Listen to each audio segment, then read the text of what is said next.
这个刚刚被所有银行拒之门外的黑人突发奇想，只要买下这栋聚集了7家银行的办公大楼，那么这些银行都成了他的租客。这样一来，他们再也不能因为肤色拒绝他的贷款申请，说干就干。每天晚上，他都会来到这栋大楼跟前，通过亮灯的数量，查理就能精准算出大楼的实际出租率，再结合大楼的年收入、运营成本和收益率，就能推算出这栋大楼的实际利润和大楼估值。紧接着，他找到一个有实力的黑人地产商乔治，把自己的收购计划全盘托出。乔治听完直接傻眼了，那可是洛杉矶最贵的大楼，何况业主还是一个白人。在那个年代，高贵的白人根本看不起低贱的黑人，想在白人的地盘上收购他们的房产，简直是痴人说梦。但查理并没有急着反驳，而是不慌不忙地说出了他的收购理由。大楼里有7家大型银行，买下后不仅能轻松获得贷款，还能随时掌握房地产的风向，做生意就能顺风顺水。最后，他还将自己推算出来的各种数据告诉乔治。乔治听后目瞪口呆，他意识到查理不是个空想家，而是个深思熟虑的理性派。跟这样的人合作肯定不会错，可他们面临着一个最大的难题，因为他们黑人的身份，如果直接出面，业主肯定会一口回绝，因此他们需要一个信得过的白人替他们出面。而查理早就有了合适的人选，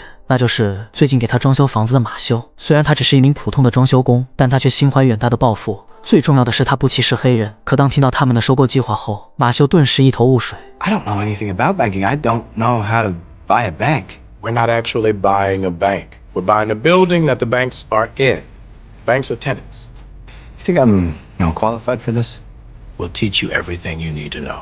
第2天起，查理和乔治开始全面培养马修。他们不光传授他金融知识、谈判技巧和商业模式，还教他如何包装自己，从打高尔夫到用餐礼仪，事无巨细地对他精心调教。经过3个月的培训，马修没有辜负他们的期望。虽然他还不能完全掌握那些深奥的金融知识，但他也有自己的优势。他的记忆力异于常人，那些复杂的数字、专业词汇和公式，他理解不了就死记硬背。加上他在高尔夫球场上展现的天赋，根本没人能看出来他曾是一名装修工。等到接近大楼业主时，马修更是技惊四座，用一记漂亮的挥杆就让业主对他刮目相看，顺利地拿到了谈判的机会。可马修对谈判根本没底，但查理早就胸有成竹。原来他早已把所有可能涉及的数据都提前算好，只要马修把这些数字背得滚瓜烂熟，不管业主如何抬价，他都能抢先一步报出精准的数据，这让业主大为震惊，连一旁的专业财务都自愧不如。所有人都认为他是一个金融奇才。就这样，原本标价240万的大楼，最终只用156万就轻松拿下。之后，他们3人的合作模式越来越顺利，查理的地产王国迅速崛起，旗下物业最多时更是达到177处。他不仅打破了洛杉矶的种族界限，还推动了社区融合，让黑人家庭得以入住白人区。他的成就甚至得到了副总统的接见。然而查理的野心并不止于此，他带着资本回到故乡德州，决心打破这里根深蒂固的种族偏见，却发现这里依旧固步自封，街道上仍有种族隔离的饮水机，在银行门口的黑人擦鞋童也只给白人服务。查理看到这一幕，内心十分触动，他暗自酝酿着一个更宏大的计划。原来查理也曾是一名普通的擦鞋童，但他从小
父亲见到儿子有如此成就，是又惊又喜，但依旧苦口婆心地劝说他千万不要在这里做生意。德州的种族歧视根本不是一个人能改变的。但查理的眼神依旧透露出坚定，如果命运是世上最烂的编剧，那你就要去争取做自己人生最好的演员。他来到曾经摆摊的银行门口，看着门口的擦鞋童，不禁想到了曾经的自己，当即决定买下这